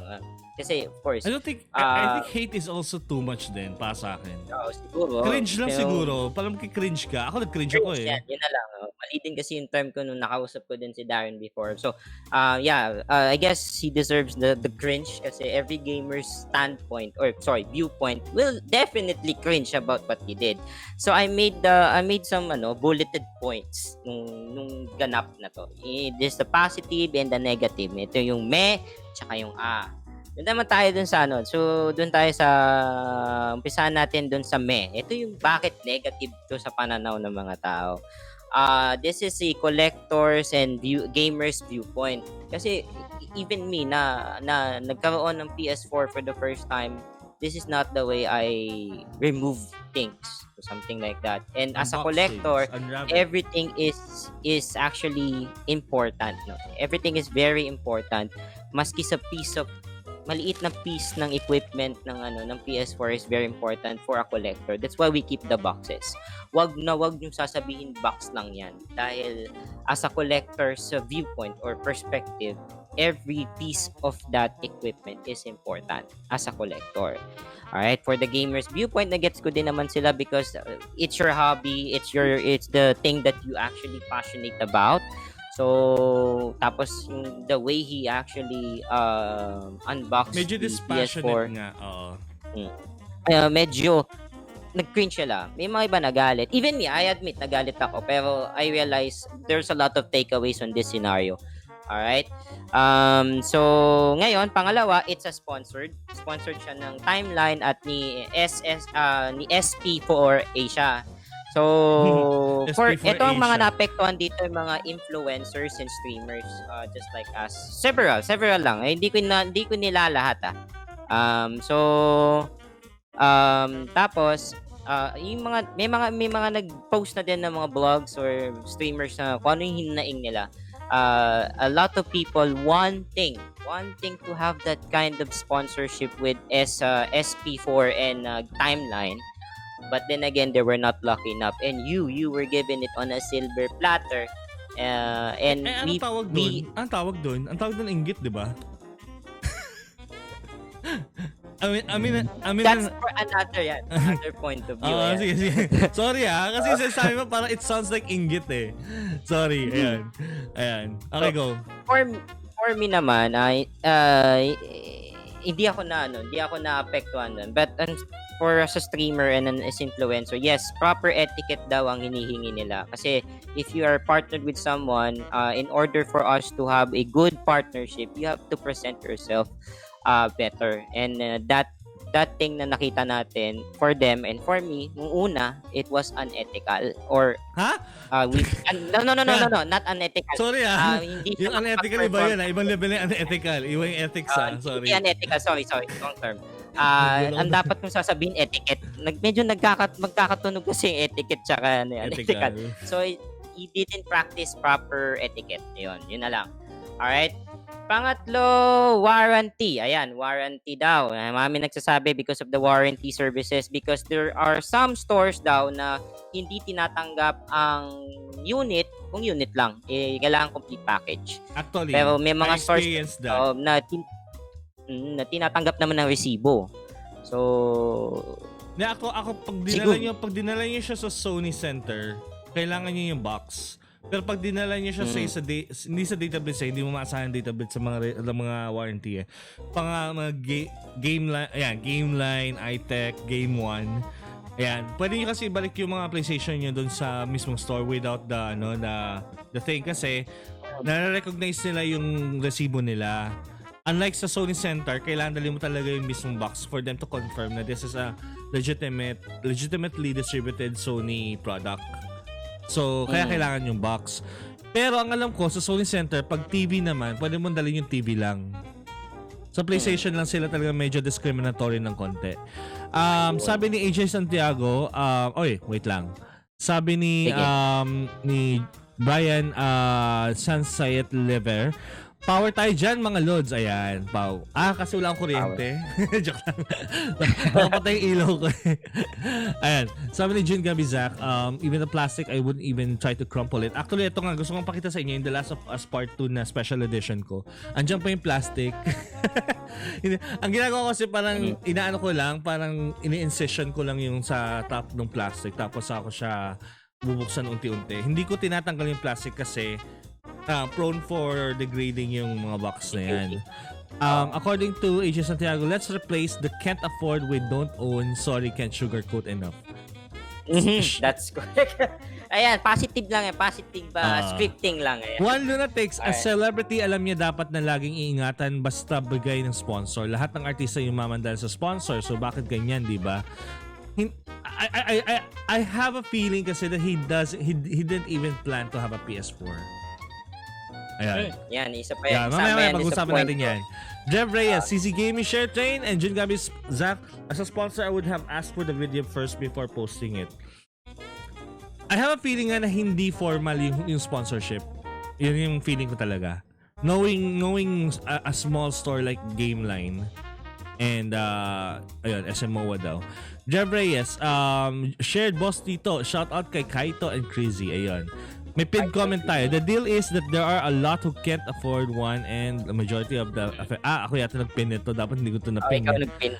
Tapos, going back, ayan, dun sa warranty. And the last point of the part is, it could have been better. Katulad nung sinabi ni, I'll be asking for a video before publishing it. So, ayun. So, may mga part doon na it could have been better siguro kung na-repeat niya yung video na yun or something like that or inedit out yung video. And at the same time, relax lang Matteo, no? The way he actually removed the item, yung mababagsak, ganyan. Tapos yung parang patabog na part is like this. Nakaka-cringe siya. Yun. So, yun yung mga na ginawa ni Matteo or mga takeaways ko from the part. Let's go to the una sa lahat, positive. This video is already dead. 2 weeks na pala yung video. So, kung sino man yung coops na triggered, even all of us will be triggered. Ako may feeling ako sa simula to. Kasama to sa group ng pinasukan ko eh. Kasi may nag-post kasi ang sabi, paano mag-unbox na rich kid style. Kasi nangyari lang siya last Friday lang eh. Nakita ko yung post na last Friday. Tapos unti-unti talaga nag-comment yung mga tao sa pansin ng mga collectors. Kasi collectors group yun eh. Yung group na yun. Tapos doon na nag-start sa PlayStation, PS4 enthusiasts. Tapos nagpapasok sa ibang mga grupo na. Tapos sa PlayStation Philippines pumasok na rin doon. Doon na nag-pile up kumbaga. Nagsimula sa PlayStation Philippines eh. Tapos nagkaroon ng mga memes. Ayan. Yung memes talaga actually ng drive kung bakit naging issue to. Considering this is a very old, very dead video talaga. Actually, when I watched this video, it was only like less than 1,000 views lang nung pinanood ko siya. And that was, I think, within the day of the publishing of the video. But anyway, go. Yun yung positive mo. So, yun yung positive. 2 weeks na yung video. So, kung may mga coops dyan na na-triggered, makes us triggered halos lahat ng mga sa gaming community or several sa gaming community na triggered talaga sa ginawa niya. So talaga mag-i-spark yan. Once you light up the fire will will ignite and doon nakakalat. So kumalat to. Everything. So instead of Tito Isin nga, we didn't expect Matteo to have a PS4 because second point, he is not a damn gamer. He's a racer, di ba nga? So hindi siya gamer, guys. Kung ang gumawa niya si Ninja or si Shroud or even Tito Jopes will do Alam it nyo, for fun. ginagawa yan ni PewDiePie. Yung wasak siya ng box. Ba't wala nagreklamo doon? Di ba? Wala naman nagreklamo. Kasi gamer na siya. Yun yung dapat. Dahil sikat Yun na nga siya. dapat yung mga nagreklamo, inireklamo kasi nga there are gamers, they know how things flow. Ayan. Si Matteo, anong alam niyan? Alright. Anong alam ni Matteo? To be honest, guys, he's 30 years old and the last console that he played is PS1. Alright, patanda lang sa akin 3 years si Matteo. So, let's just say, around 98 or 97 siya nagkaroon ng PS4. That's almost a day, tapos na ang dekada nun. So, can you give him some slack na lang siguro by not bashing him? Hate siguro, may mga talaga mag-hate sa kanya, pero not to the point that you will bash him. Alright? So, since he is not a gamer, for me, this is an unexpected partnership. So, since nabigyan ka ng PS4, ano gagawin ko dito, di ba? Yeah, exactly. Ano meron? I have a feeling nga kararating lang nila sa MOA nung inanala yan nung binidyo nila yan So, yun yung parang it's unexpected partnership. Hindi niya alam na, okay, magkaka-PS4 pala ako. Damn, okay. Hindi, siya feeling ko informal rin to, sponsorship. Walang kontrata, or kontrata ba yung binasa niya sa dulo? Alam ko hindi Never know. So, ayun. Then, the fifth one, it's a common mistake. As a first-timer, all of us commits mistake. Sa unang natin, yung tipong sa sobrang excite natin, mapupunit na lang natin by accident. Actually, una pala nagkamali na siya kasi yung una niyang binuksan yung ilalim. Pero mali pala. Nung binuksan niya, kung mapapansin niyo yung video, binuksan niya ng maayos. Kaso nga lang, ang nangyari, dahil nga yung spasyo nung PS4 box at nung bundle sleeve, medyo masikip. So, yung pag-angat ng ganon, nawasak niya.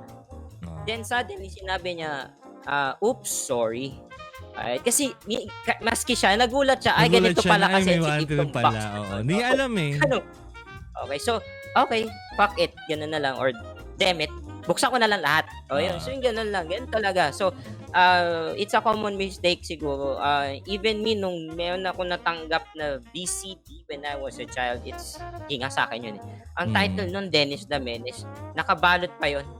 Tapos, nung sobrang excited ako kasi paborito ko yung Dennis the Menace, pinunit kong gano'n. Napunit ko yung resibo. Nung plinay nila, ayun, tumatalon. So, nabaliwala. Hindi na So, every first-timers, at least 70% of those first-timers might commit some mistakes. And we just need to cut some slack on it. Alright? Pero so, makikita mo na kasi yung personality ni Matteo, very carefree lang siyang tao. So parang carry lang ang buhay niya. Parang gano'n, gets nyo? Kasi parang, warranty? What warranty? I'm a billionaire, bitch. Parang gano'n yung attitude niya, diba? I mean, there's totally nothing wrong about that. Pero hindi naman siya gano'n ma-attitude talaga na, I'm a billionaire, bitch. Hindi naman siya gano'n, in fairness. Ito lang kasi yung yung parang, yung una, gamit niya yun. So dapat wala tayong pakialam. Wala tayong pakialam dapat kung paano niya buksan yan, kung gusto niya In fact, may mga content creators sa YouTube na ginagawa, sina-sledgehammer yung PS4. May iba ang ginagawa, binablender yung iPhone nila. Bakit hindi tayo nagreklamo doon? Kasi it's content. Di ba? Ito simpleng punit ng ng box lang di ba? So parang may imbalance sa judgment natin. I think it all roots back na ngayon kasi pandemic, nasa bahay tayo, bored tayo sa mga buhay natin. Tapos ang gusto nating punching bag mga artista. Diba? Yun lang kasi imagine mo kung ako nag-unbox ng ganyan, punit-punit lang, walang mababash sa akin kasi hindi naman ako kilala. Diba? Sino ka ba? If I know, ang daming nag-unbox dyan ng ganyang way eh. Pero si Matteo lang yung talagang pumutok ng ganyan. Di ba? And I don't think he deserves the hate. I don't think at all. He was just innocently opening he's innocently opening the PlayStation 4. In fact, sleeve yung binasak niya, hindi yung mismong box. Okay? The reason why nga pala may sleeves na gano'n, tsaka hindi siya limited edition guys it's a bundle. It's a bundle hindi siya quote-unquote limited edition. So sleeve lang yung pinunit niya, yung mismong box, ay nakikita niyo naman yung mismong box, intact naman. Ginagawa ng Sony yan para makatipid sila sa manufacturing ng mga boxes. Para hindi specialized yung mga boxes ipiprint nila. Hindi nila, ginagawa ni, ang alam ko pati sa Last of Us na na PS4 Pro, ganun din may sleeve din siya, tapos yung sa loob nun, yung normal na box ng PS4. So sleeve lang yung pinunit niya. Yung mismong code, ang alam ko, nandun mismo yung sa box na hindi niya pinunit. Kasi yung sleeve kasi may butas yan, di ba? Yung may butas siya na nag-ine-expose siya nandun sa sturdier box, which is yung serial number. So, yun. Doon nga niyan. Doon pa lang. Well, thank you CC Gaming share tray na. Salamat sa pag-share talaga. 106 shares. Grabe. Sobrang maasahan talaga. Sabi ni Cesar Reposo, trade Philippine Ranger kasi si Matteo kaya siguro mabigat kamay. Pwede rin. Pwede, di ba? Yun nga, yung mga nakaka-cringe na part. Hindi, pero ito kasi, but parang, ito hinanap yung dahilan ng warranty. Hinanap yung dahilan ng na baka wala siyang utang na loob sa sponsor. Hinanap yung dahilan na hindi siya gamer. Di ba? At ganun ba tayo na parang pag nag-argue tayo na ano naman, gamit niya yun. Pag nag-argue tayo na ganyan, hahanapan natin talaga ng rason. Diba? Para mag-cringe tayo o magalit tayo, di ba? Kanya yun kung wala siyang warranty, pakialam natin, hindi naman tayong babayad ng warranty niya di ba? At saka, libre pa nga di ba? Kung sponsorship niya, tapos siya yung nagganyan, tapos siya yung nagbalibag niyan, di ba? Tapos magagalit yung iba, kesyo hindi sila nakakuha ng sponsorship sa ibang mga companies, ang tawag doon, inggit. Di ba? Di ba? Kung hindi ka nakakuha ng sponsorship sa ibang mga companies, tanongin mo yung sarili mo, bakit hindi ko kaya? Tapos siya nakakuha siya. Siyempre kasi, he already grinded his career. Artista na siya, di ba? Racer pa siya. Tapos soldier pa siya. Talagang hindi siya talaga naghinto na i-grind yung career niya. Kung tutusin, hindi pa nga siya ganun kasikat di ba? As an artista. Di ba? So, yun, kung nagreklamo kayo na sponsored siya, tapos yung dami mga tao na hindi naman sponsored, tapos ingat na ingat sa gamit, tao doon inggit. Yung dapat tanggalin yung inggit sa katawan. Kasi yun talaga yung toxic sa katawan. Diba? Yeah. Ako nag-cringe. Ako nag-cringe lang ako. Yun lang. So yun nga, yun yung mga takeaways ko dun sa nangyari. Unang-una nag-add talaga ako, nainis, nabanas talaga ako sa ginawa niya. Pero if you're gonna look the video ulit, if you're gonna analyze it, and I hate him for that. Pero after reviewing the video once again, there are a lot of things na makikita mo na, he didn't deserve the hate or to be bashed. Or the backlash, yeah. There's something that he needs na may isang post ako na doon ko na-realize everything na ba't ko nga ba to kakay mo yan? Even Darren Chan sabi niya sa akin, hindi naman niya deserve yung you just mind your own business. Because for me, I'm still pinpointing those mistakes. Because of course, I'm not pinpointing I'm not hating the person for the person's characteristics or personality. I just hate him for what he did. Pero after nung mga ganitong takeaways, malalaman mo, ma-realize mo na, we could have done better. So, okay, may comment dito, sabi ni Jerome Medina, wala naman talaga kami pakialam, pero pa-post mo, huwag kang mag-expect na wala nang mag-react kung hindi mo gagawin maayos ang unboxing, lol. Welcome to the internet. Ito naman ang argument ko dyan. Ako, nagsistream ako para sa sarili ko to document my enjoyment of the game. To be honest, I don't really care whatever you think about my streaming or my gaming. Walang pakialam doon. Kung ano man yung comment mo, kung tawagin mo kung ano man. The thing is, maybe Matteo is also doing that. Na ina-upload niya lang yung chronicles niya sa buhay through video papuntang YouTube kasi syempre limited lang yung space natin, di ba? Sa Limited lang yung space natin sa phone, limited space natin sa PC. He's just uploading everything. Ganun ang trato ko sa YouTube nung unang panahon eh. Na nag-upload lang ako ng mga chronicles ko sa buhay. Parang video diary ba? Kaya nga doon nag-start yung vlogging eh. Diba? Video log. Kasi parang log ng araw mo yun. Vlogging is also weblog. Sabihin nyo yung log ng araw mo everyday. Yun talaga totoong meaning ng mga vlog. Diba? All these content are originally not meant to please you. Ang problema is tayo, nag-react tayo kaagad. Di ba? Hindi kasalanan ni Matteo na in-upload niya yung video. Kasalanan mo na nag-react ka. Ganun lang yun. Di ba? Walang backlash kung walang mga taong nagba-backlash. Di ba? Kasi inherently lahat naman ng mga content, lahat naman ng mga bagay na nangyayari, parang passive upload lang naman talaga eh. Parang wala naman pakialam kung ano mangyayari pag in-upload ko to eh. Totoo lang yung mga streamers, yung mga vloggers ngayon, sila lang talaga yung mga gustong gumawa ng ingay pag nag-upload sila or pag may ibang tao nag-upload ng content tapos gusto nila mag-react. Yun lang naman.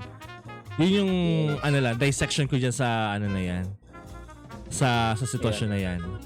Sabi ni Christian Santiago, balance is really necessary. Di pwedeng lahat mataas yung level of understanding. Di niya deserve mabash. Salute to Tito on how you say everything on a positive note. Ayun.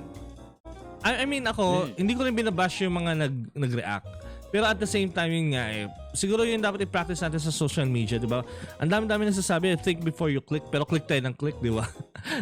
Hindi lang click eh, yung reaction natin o sobrang instant talaga eh. Okay, ako, I admit, nag-cringe ako, pero I didn't dislike the video, I didn't comment on the video. I didn't even share the freaking video. To think nahanap ko lang yung video ni Matteo because yung algorithm ng YouTube dinala sa akin yung video ni Matteo Guticelli kasi nga sinabi ko kanina to sa MXA, obsessed ako sa horror stories ni Mommy Divine. kaya yun yung reason bakit na napadapo sa akin yung video ni Matteo Guticelli. Kaya sabi ko, at tagal na nito bakit ngayon lang nag-react yung mga tao? Yun eh, sabihin nun, nung umpisa, nung first week, wala naman talaga nag-react, wala naman kasi talagang mali. Di ba? Siguro may ilan lang dyan talaga na influencers. Ito yung problema natin sa term na influencers eh. May ilang influencers dyan na pinakalat yan, inimpluwensyahan yung mga yung mga followers niya. At syempre, bumaligtad na yung sitwasyon. So, sabi ni Idol, ganito, nakais nga talaga yan, kolektor din ako. Yun nga lang, hindi ka kolektor. Di ba? Yun nga lang, hindi ka naman owner ng PS4. Yun yung problema eh. Hindi tayo pwede magreklamo kung hindi naman tayo talaga yung mismo naka-own ng item. Ako, owner ako ng PS4, hindi ako talaga nagreklamo. Kasi parang naiintindihan ko naman eh. Parang first time niya yun eh. Diba? Natutuwa nga ako, at least part na siya ng gaming scene, diba? Eh nung nagkaroon si Alden Richards ng PC, ang dami rin nag-bash. Buong buhay ko na, parang buong sweldo ko buong taon yung yung PC mo diba? Naalala mo yun, Regie? Yes, yung at hindi ko siya naman pinash sa part na yun kasi PC owner ka na. Pinano niya yun, matagal na eh. I saw the first video or picture na mayroon siyang unang unit tapos in-upgrade lang niya into bigger and overkill. Ayan. Di ba? Siguro na mabasa lang si Kusha kasi he just playing Mobile Legends. So, yun lang siya nababash. Biglang cambio yung ganun eh. Hindi, pero hindi ka rin nagalit kasi nga PC owner ka, nagigets mo na ito yung gastos nito, ito yung paano yung na kahit ibalibag ni kaya ako, PS4 owner ako. Kahit medyo ibalibag niya ng konti yun, alam ko naman na hindi masisira talaga yung PS4 Pro na gano'n. Kaya hindi ako nag-react talaga. And yun nga, siguro, yung mga hindi owner, sila yung violently nag-react. Kasi nga, wala silang magawa at wala silang mahanap na punching bag kundi mga artista. Yun lang talaga. Oy, Jinbei Tori! Yeah. Welcome back talaga! Hello, Jinbei! Welcome back, Jinbei! Jinbei! Yan! Ayan. Anyway, sorry po sa mga Spotify listeners natin. Ayan. So, ayun nga. So, ano ba yung sasabihin ko? Ayun nga, may lahat ng mga comments sa Facebook na nakita ko ng trending. Even me, I shared this nung una, it was pure hate. Pero nung na-realize ko everything, nag-crown ako ng change of heart about what happened. So, ganito lang yan. Kung sa mga tao nagsasabi na gamit niya yan, huwag kang makialam. Tama kayo dyan. Sa mga nagsasabing, ay, gabi naman to, gabi siya mag-unbox, gabi, nakaka-queen show, may karapatan ka. As long as alam mo yung nararamdaman ng isang gamer or isang collector. Pero kung nakikinood ka lang, why? Pili ko mas amplified yung reaction ng mga nakikinood lang eh. Kasi honestly, Honestly, may mga game collectors din na group na nakita ko yan na parang, nga eh. Pero ang reaction nila hindi bashing or hate. Parang medyo pinagtawanan kasi rich kid kung mag-unbox. Ganun yung impression ng mga tao na parang, ay, ang rich kid naman ito. Wala siyang pakialam sa sa warranty at sa box. Parang ganun lang. Kasi actually, maraming rich kid dun sa group na sinalihan ko dun sa RGCP. So yun. Pero totoo lang, yun nga. Kahit yung kay Alden yung nag-bash, kahit yung kay Kim Chu na nagbabash, di ba? Parang nakikita ko na parang pattern siya eh. Ang hilig natin mang-bash ng artista kasi Pili natin sa social media, kaya natin maging malakas as long as maingay tayo. 'Di ba? Parang ganun. Kasi every opinion matters naman. Pero yung mga ganyan ng argumento na kailangan mo na i-bash sa tao. Yeah, welcome to the internet, yes. Pero it's not working na eh. Kasi either way naman, wala naman siyang pakialam in the end. may nag-comment sa page ko kanina, sabi niya, parang ganyan talaga yung internet eh, wala ka na magagawa, bash na ng bash eh. Pero tandaan nyo, behind the internet, andyan yung mga tao nag-click. Hindi ba pwedeng tayo yung maging simula para ipalaganap naman natin? Kasi tayo ang pinapalaganap natin na yun, laging hate, laging bashing eh. Pwede bang palaganap naman tayo ng parang manners, 'di ba? Mike F. Man, 'di ba? Parang sabi sa Kingsman, 'di ba? Manners, 'di ba? Parang restraint. Kailan pa sana magkaroon tayo ng mga influencers na ang impluwensya nila sa followers nila is to practice restraint, na pag may pumutok na issue, huwag kagad bash, huwag kagad galit, di ba? May survey pa nga sa PlayStation Philippines eh. Saan ka galit? Sa Meralco kay Matteo, nauna kay Matteo. Ano ba yun? Matteo. Di ba? Ako, Meralco pipiliin ko dyan. Ayan. I didn't hate, I didn't bash, I cringe. Lahat naman tayo nag-cringe eh, totoo lang. Pero ayan, Jerome Medina, basta dapat gawin ni Matteo malaking chew yan. Kung di sasakyan niya, sinakyan niya na, gumawa siya ng video kahapon. So in fairness, ang daming views nun. So, nasakyan na niya yan kasi naramdaman niya na may nangyayari. Tapos may article siya sa GMA, may article siya sa Top Gear, may article siya sa ABS-CBN. Di ba? Lupit, di ba? Bumalik, siya ngayon bagong Kim Chung ngayon, di ba? So, yun. Yung mga basher, ang ginagawa nyo lang sa mga binabash nyo, pinapasikat nyo lang sila lalo. Yun lang. Diba? Ako, lang ako. Hindi ko naman ayaw kong sumikat si Matteo, pero wala naman pakialam, diba? Nabukas siya ng PS4, so what? Ako, nagbukas ako ng Last of Us ng isang araw, so what, diba? Ganun lang. By the way, abangan nyo pala yung LA Edition, yung unboxing ko ng LA Edition. Ayan. So, ayun, abangan nyo yung isa. Ayan. So, for this matter na lang, ito yung na lang yung mga naging summarized takeaways ko about the incident in unbiased manner. So, recap lang tayo. Collector's gamist viewpoint. Nakaka-cringe siya. It could have been better yung video. Mas nagkaroon sana ng proper etiquette yung nangyari. Not unethical Sorry may nagkakatunog kasi etiquette unethical. Proper etiquette lang sana because this is ibang a sponsored ethics. video. Warranty. Ayun. Warranty daw na kailangan naka-ano pa din yung box. Nakabuo pa din lahat as package. Alright. On the other side, first time lang po ni Matteo Godachili is not a gamer. He was just given an opportunity na ma-sponsoran ng Timeline at ng SP4 Asia ng console. So dun lalabas yung sinabi ni Tito Jobs nga na, is it an envy action? It might be, yes, it could be, right? Depende na sa perspective mo. Pero think about it, guys. What if si PS4 ay nag-isip na we should expand our audience? Hindi lang basta gamer. What if this guy is Matteo Guadicelli? Alright? Naisip nila, this guy doesn't have a game, doesn't have any console. Bigyan natin. Let's see how it goes. So, para sa akin, this might be an opportunity for those people na hindi nakakaranas ng games or naglalaro ng game to explore it on themselves. So, binigyan siguro siya ng gano'n as a sponsor. Try it, to explore. Ano ba? Let me know ano your thoughts. Because kung gamer yan, lahat ng pros and cons, sasabihin niya. Pero as a first-timer, we need to know about your side. So, ayun. Of course, this is an unexpected partnership. Probably hindi naman ito Hindi niya inaasahan ni pinlano Matteo. yan. It was an opportunity that comes surprisingly. Ayan.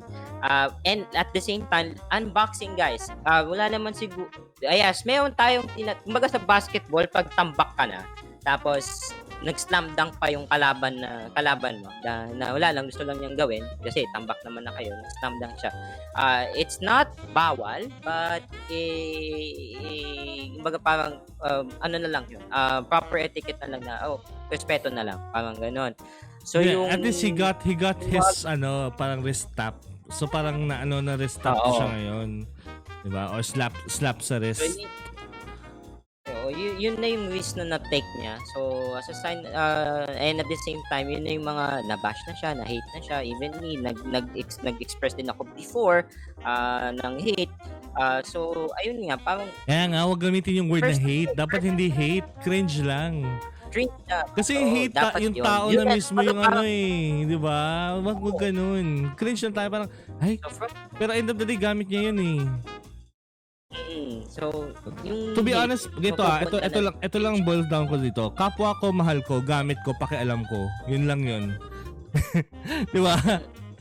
Ganun lang yun. Wala dapat tayong So, pakialam na dyan. Wala tayong masyadong say dyan. Yun lang. yun lahat yung na-realize ko nung nabasa ko yung post ni Bitoy, na nakaupo si Bitoy Yes. sa tabi ni Matteo.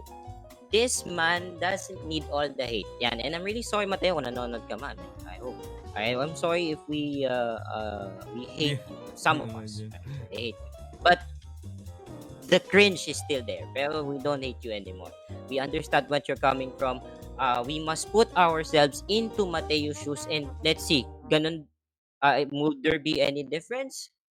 It could be not.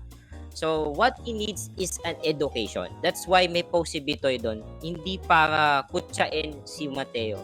This is a To sign encourage him. that gamer. Yeah. Bago. Halika dito. Tara, turuan kita kung paano maging gamer. Upo ka, mag-usap tayo. Yan, ganyan. Nagkaya tayo. Michael B. So, doon ko na-realize na buti pa ito si Michael B. Gamer ako, tapos nagalit ako sa kanya. I hate him for what he did. Talagang nakakagalit. Pero, nung na-realize ko yung ginawa ni Michael B. doon sa post na sabi ko, nga naman, ba't ako magagalit? Alam Imbis na nyo magalit ba, si Michael V, gamer na siya nung 90s pa lang because of Francis Magolona. So, maintindihan nyo, kung kukumpara nyo yung Matteo at saka Bitoy sa pag-unbox, talagang pristine mag-unbox yan, no? Si Bitoy, nakita nyo kung paano siya mag-unbox? Meron pa siyang sariling cutter na para sa pag-unbox yun. Tapos kung paano i-handle, meron siyang gloves. Ang what? Di ba?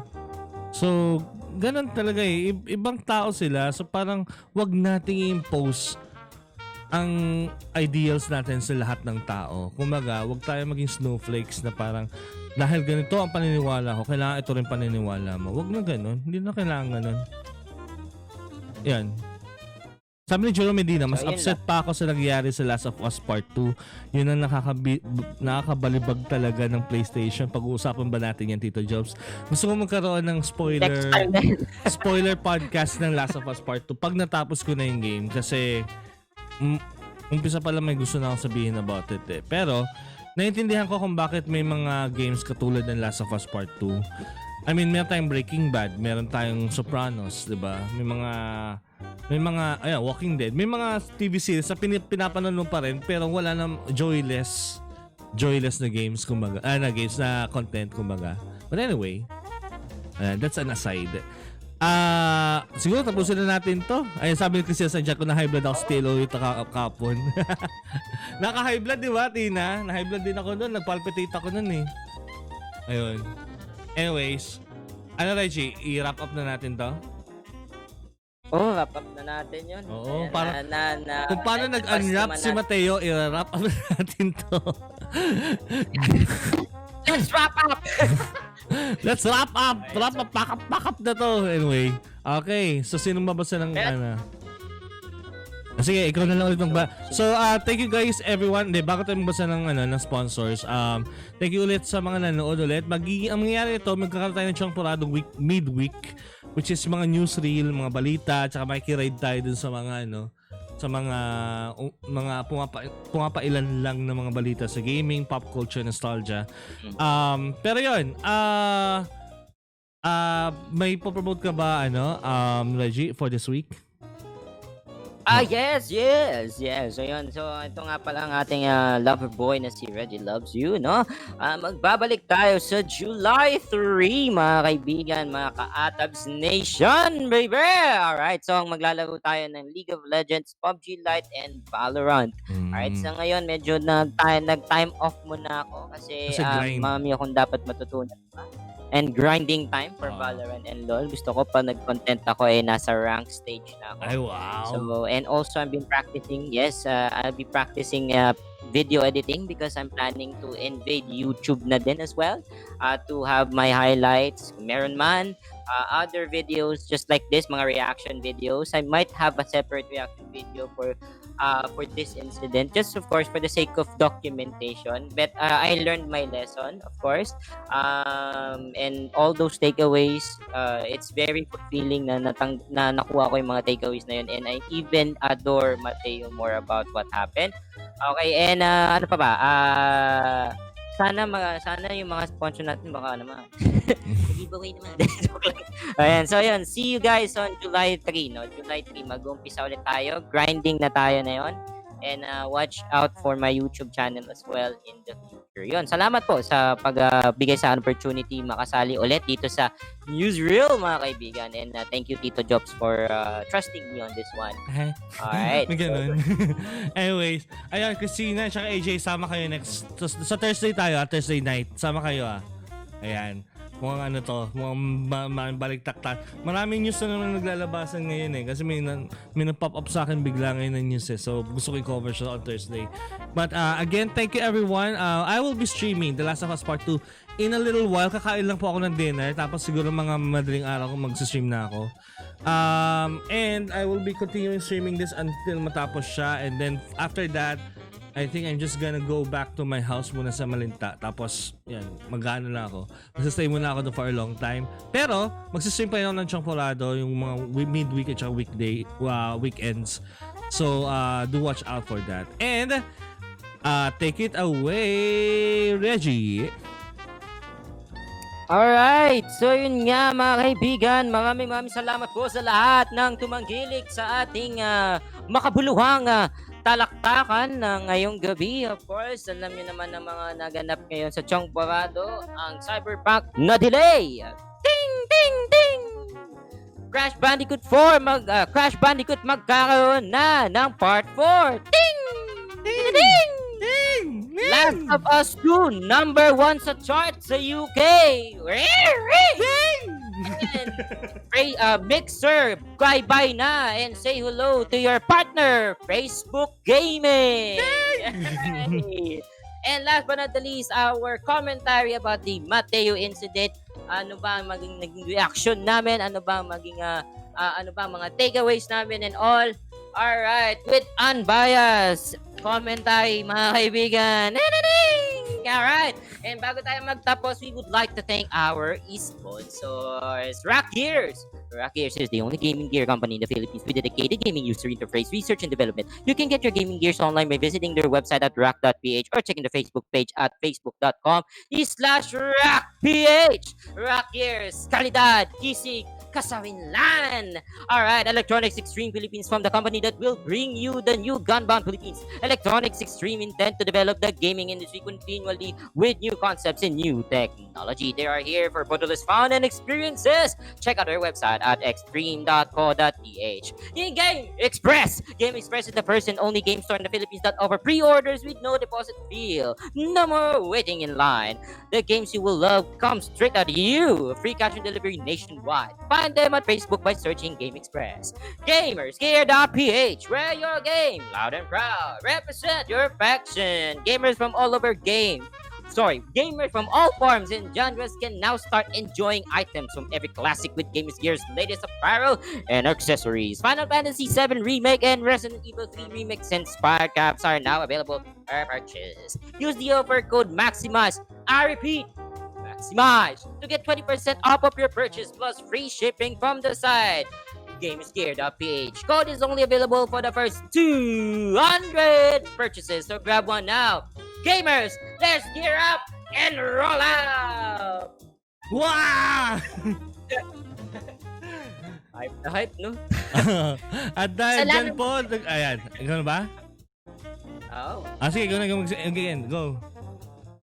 Ay, ito ba? Hindi, ikaw na mag-end. Ayan, at dahil dyan po, tapos na po ang ating 42nd episode ng Tsongporado. We would really like to thank our viewers, and on Thursday, we will be back for another midweek Tsongporado. And kami nga po ang parausan pagkatapos maghapunan para sa mga kalmado at apurado. Pwera lang sa apurado. Kami ay magbabalik on Thursday. And again, this episode has been powered by Game Express, Electronics Extreme Philippines, Game Express, GamersGear.ph, and we are now powered by Maximize Entertainment. Kami po ay babalik sa Thursday at dito lang, nood po, nood na lang po kayo ulit dito sa Tsongporado! Yeah! Yeah! Ayaw gumalaw ng mouse ko.